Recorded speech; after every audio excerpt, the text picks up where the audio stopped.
Right. So let's talk Secret Invasion episode 3. So it starts off um with Beto along with Pagan and one other, well, wait, two other dudes. One other dude. I can count. And they're getting ready for an assignment, and they ask Beto his reason for joining the resistance. And he seems taken aback and nervous and trying to come up with a reason. So either they're just trying to make us wonder if he is the traitor, even though we all know full well um that Gaia is the traitor. But so I don't know if they just want you to believe that, try to get you to believe that he's the traitor, or he also happens to be one, but just maybe in a different sense. I don't know if he's a traitor who happens to work for Sonya, or I've heard a rumor that, he might be Nick Fury Jr. I mean, we've already established that he has a wife, so it's possible that they had a kid. Now, based on their relationship, though, I don't know. I don't think that ever happened. But anyway, because then we see Nick Fury having a morning conversation with his wife, and she's not too happy that first he disappeared from the blip, which, okay, well, a lot of people did that. That wasn't his fault. But then he disappears onto the Saber space station when he comes back, when she was hoping that they would reconnect. And the way Fury went about it, I wanted to smack him. Seriously, she wanted her husband back, and you're just like, eh. What exactly did you think your relationship with her was? Did you think marriage was just some cover story? I do not understand what the hell Fury is doing here. But he did say he's going to retire and that his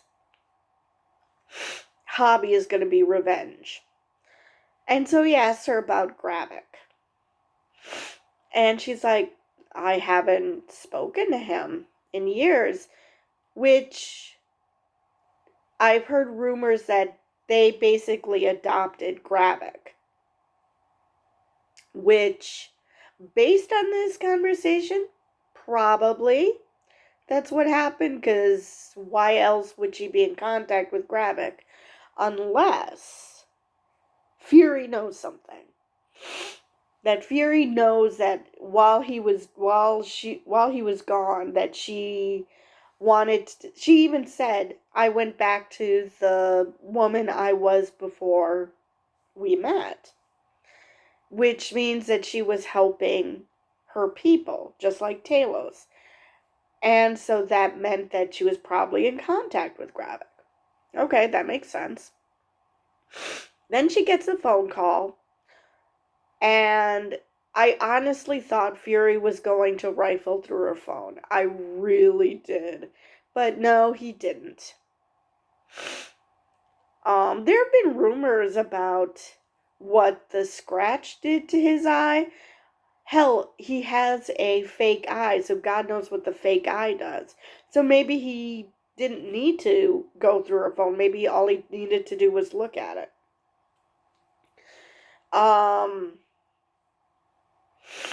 So then we see Gravik talking to Gaia about who that the police showed up. So why were they there? Who told them about us? And she's like, it must have been Brogan. which, he's dead now, so you can blame pretty much anything on him. And he is looking at her like he doesn't believe her, he doesn't trust her. And then he mentions that, he's going to pick her up later because her dad wants to meet with him. Okay, fine. So they go, and he meets up with Talos after Talos had... Oh, wait, no, that was before. Okay, so he meets up with Talos, and they have... Actually, I like their banter. Their conversation when they were sitting down across from each other reminded me of Magneto and Professor X. Their conversations. This idea that one side, even though Gravik is absolutely insane, and he, thinking that let's just get rid of all the humans so we can live in peace, there is that. And,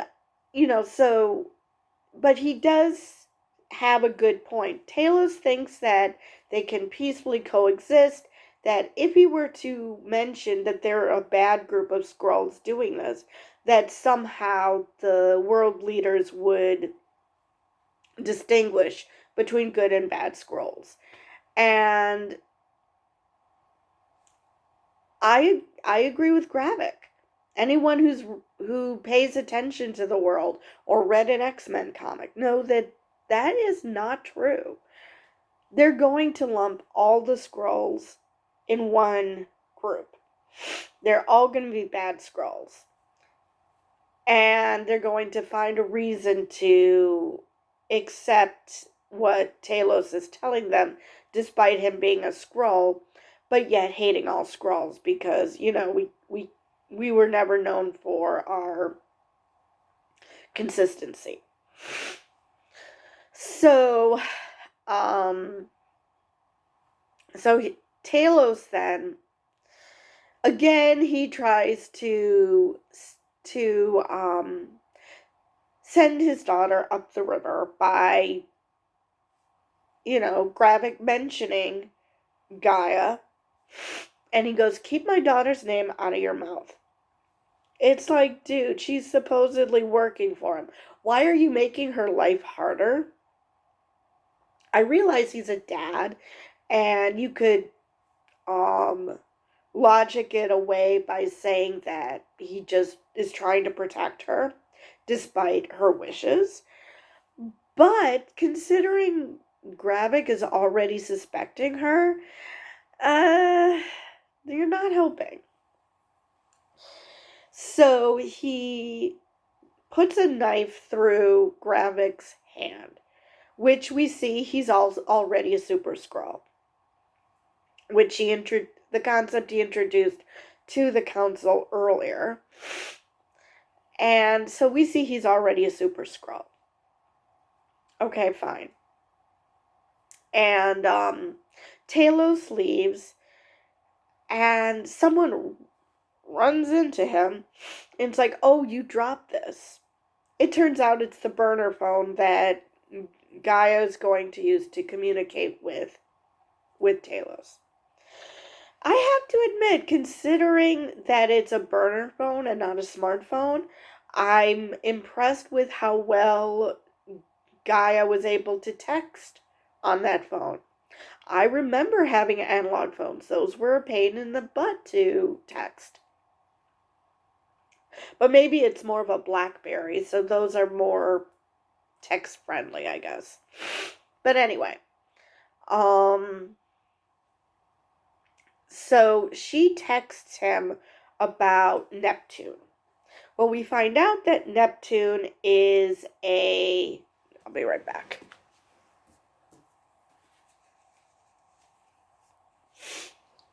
We find out that Neptune is a submarine.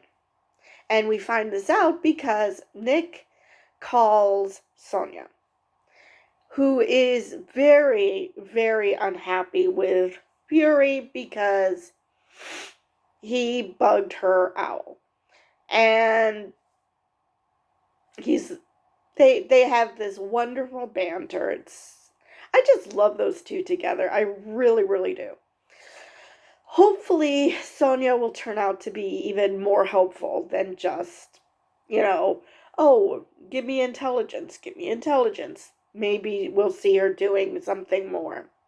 Well, she thinks that somebody impersonated a higher up a Skrull impersonated a higher up who let it be known about what she was doing at the butcher shop.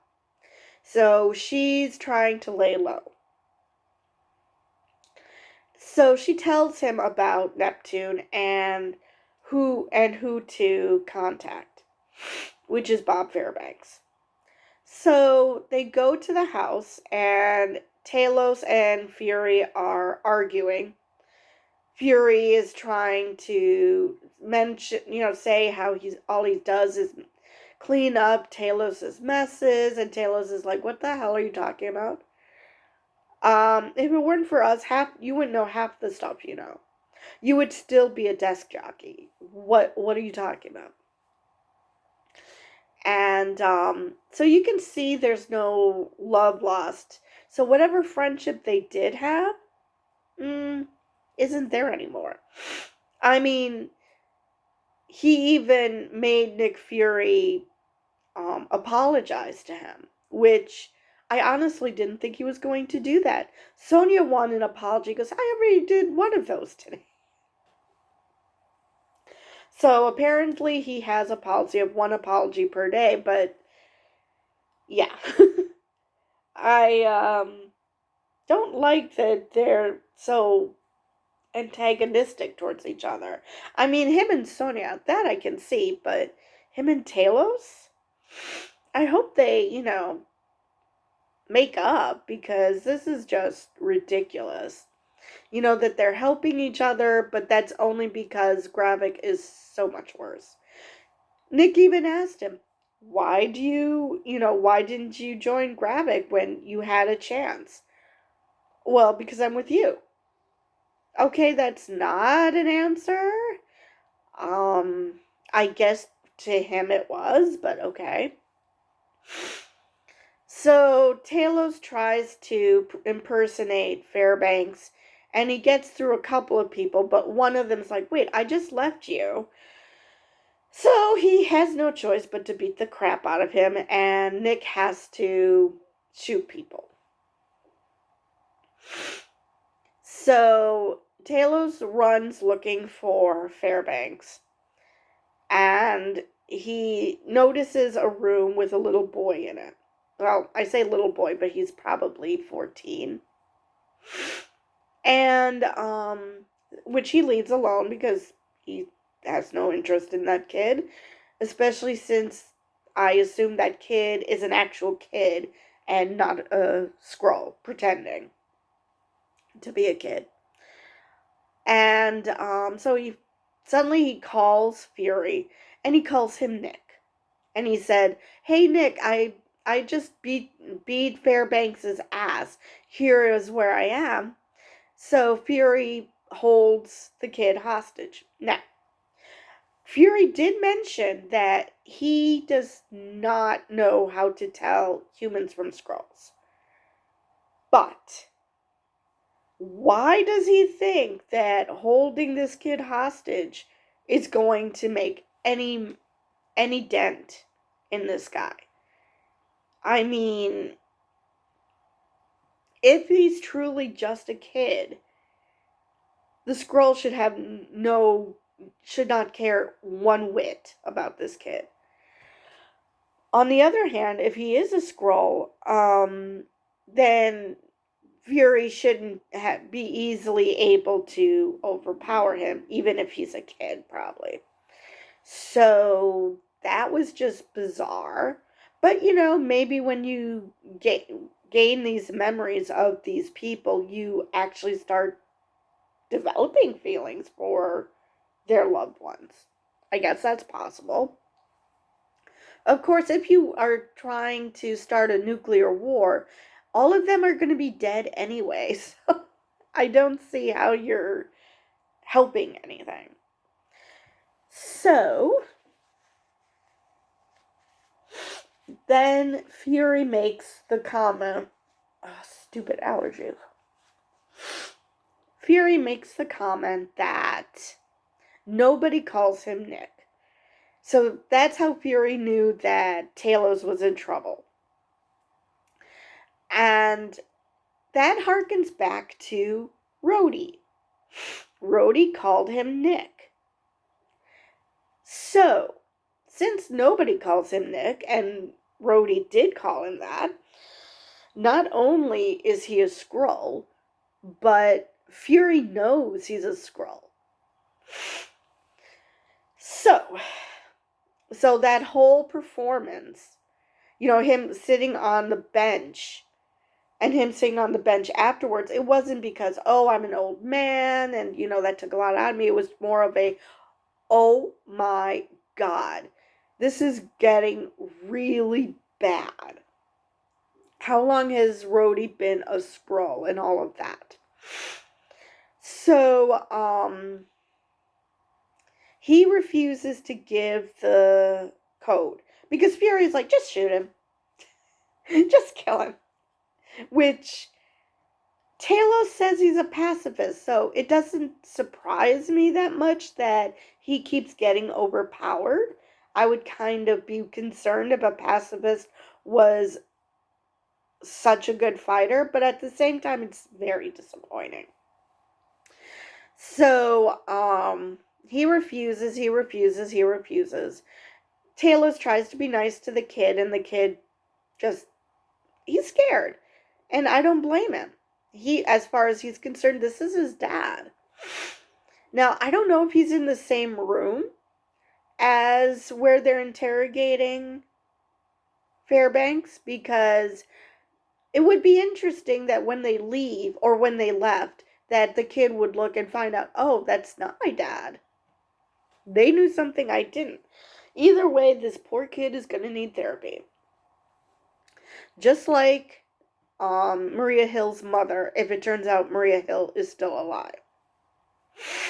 And we have a new reason as to why to think that, which I will get to. So, Talos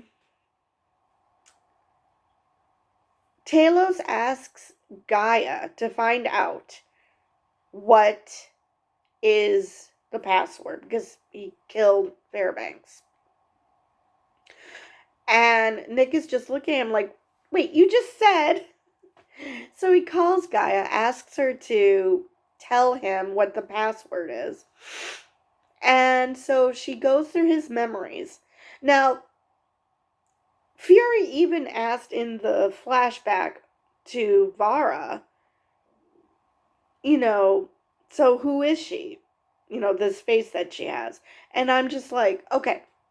So Fury knows that they take on the persona of other people. Does he not know the extent of it? I mean, why is he so, calm about someone taking someone else's face? But anyway. So apparently Talos also knows about this bank of people that are being held. Which, again, nobody seems to bat an eye. Why aren't you releasing these people? So Gaia, instead of coming up with an excuse as to why she needs to get into that room, she just beats the guards. Which, I'm sorry, how is that helpful? Unless you killed them, how is this helpful? You're just asking for trouble. So she gets the password, and turns out the passkey is Zachary. So he pretends to be Fairbanks, and so we learned that they can just imitate voices. They don't need to completely shapeshift. And he's able to avert a nuclear war. And so he tells Gaia to run. So she tries to, and then there's a car in front of her. I thought she would, swerve around the car instead of, falling over. But Gravik said, she's like, the mission failed. That's why I'm leaving. I want to try to salvage what I can. But Gravik knows better. He knows that, yeah, it would have been nice if the mission was a success, but it didn't fail because we found the traitor. And he wants... Now, this is why I think she is not dead, besides trailers. He wants her to turn around. And she's like, no, I want to look at you. Because she knows he's going to shoot her. So my guess is that she's, if not a human bulletproof vest, but she's wearing some sort of protection. So even though she looks dead, she transformed back to a Skrull, and she looks dead, she's not. Now, this is why I think Maria Hill is still alive. I think she had the same type of protection. But in her case, she was wearing something bulky. So you could have easily had some type of protection under her.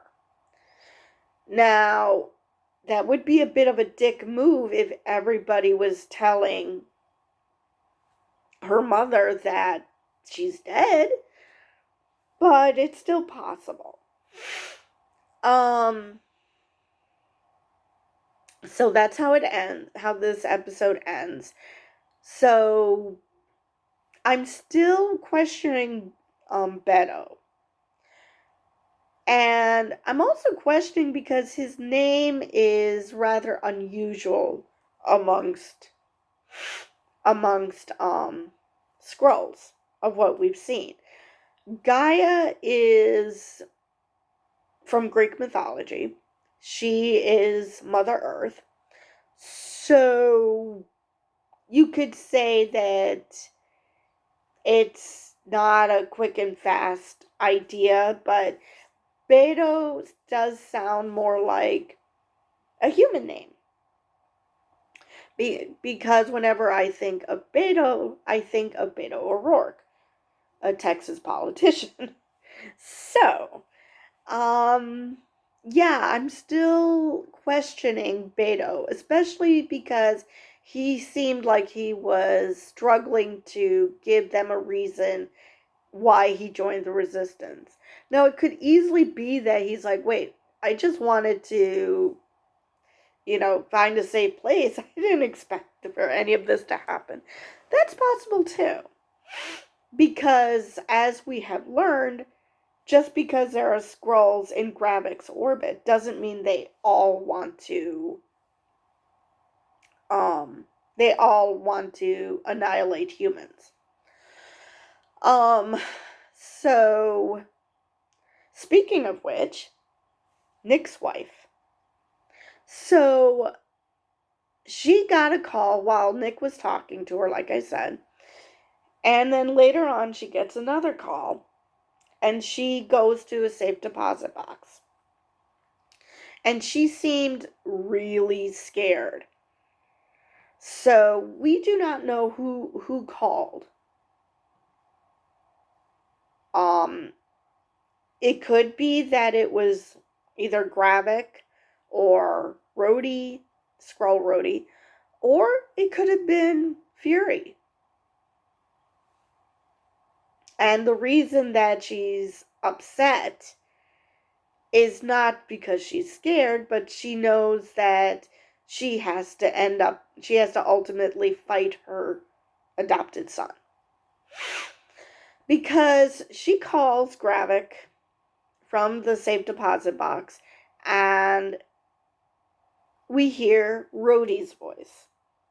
Which, again, I don't think this should come as a surprise to anyone. Now, how they ended up revealing it might have been a surprise, but this in itself is not a surprise. And, but it's going to be interesting because I've seen trailers of them, of Nick and Rhodey talking to each other. And I get the feeling that they're talking as if Rhodey doesn't realize that Nick knows he's a Skrull. So I really wonder when it's going to come out that Nick's like, yeah, I know. I know who you are. Or it's possible that he is working for Gravik the way Gaia was, that, she betrayed him, the way Beto is, which I still do not think that his heart is 100% into it. There is something about him. Now, whether he works for Sonya, whether he's Nick Fury Jr., whether he's, I don't know, they mentioned in I think the first episode, or was it the second episode, about the Emperor's colony of Skrulls, which I always wondered, wait, if there's a separate faction of Skrulls, why are you guys on Earth? Why aren't you with this faction? So it could be a mole from the Emperor's faction who doesn't like what they're seeing from Gravik either. There's all sorts of options. But it ends with Gaia being dead. Now, normally it's okay, you're seeing a dead body, this person is dead, but let's face it, it's comic books. Dead doesn't mean dead. So, hell, in Winter Soldier, Nick Fury faked his own death, so yeah, I believe I've covered everything I wanted to in this episode. So with that, I will see you guys in the next episode.